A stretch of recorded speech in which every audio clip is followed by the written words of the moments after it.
Hi everyone, welcome back to another Sun Devil Source 2-minute drill. I'm Gabby Chernoff. Alongside me is Chris Cartman. We're here post-practice from Tuesday's preseason camp. And Chris, it's become increasingly apparent as you tweeted that Sam Leavitt in that starting quarterback competition has gotten pretty far ahead. They won't announce it for a while, but why do you say that?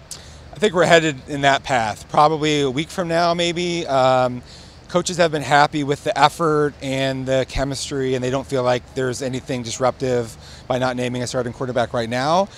But when you have Sam Leavitt, who's outplayed Jeff Sims overall, and especially in the scrimmage at Camp Tontozona, coupled with the fact that Sims and Trenton Bourguet are seniors, if it's close, you're probably going to go with the younger guy who has a lot of upside. Sam Leavitt hasn't really had a lot of turnovers. He had 2 today, actually, really early in the practice.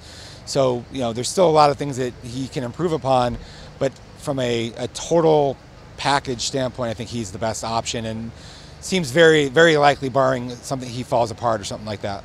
Yeah, and we asked Kenny Dillingham today about the new guys he brought in post-spring. He said during spring ball that, it might be harder to get some good new additions just because it's a much smaller pool, but I think they kind of hit a home run there with the guys they've added. They did a very good job. It was very active. So who are some of your favorites as far as the new guys go? Yeah, they did excellent in the post-spring transfer portal, probably about as well as almost any team out there.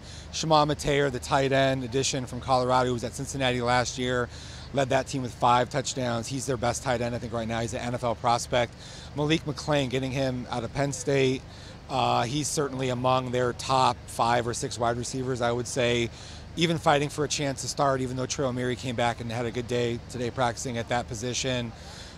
Defensively, Jamon Tapp, I think, is one of their more promising full-service defensive ends. Zach Swanson, they got him from Texas. He might be their 4th defensive tackle.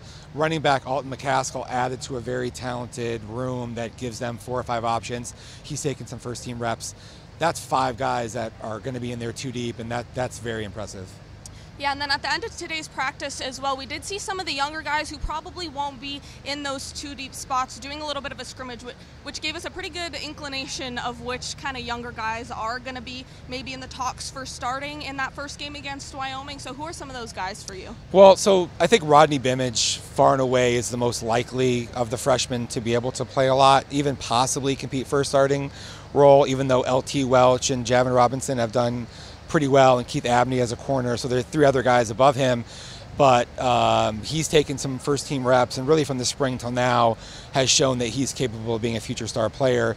Tony Lewis and Kuba and Chris Johnson are also really talented young corners, but they're probably just 1 step removed from being in that sort of a conversation. We've seen some other guys have really good practices of late, like Albert Smith had, I think, 3 sacks yesterday, but they're so deep at DN that that's probably not going to happen. And there's other positions where the depth and the talent level that exists at some of these spots is going to prevent guys from rising up.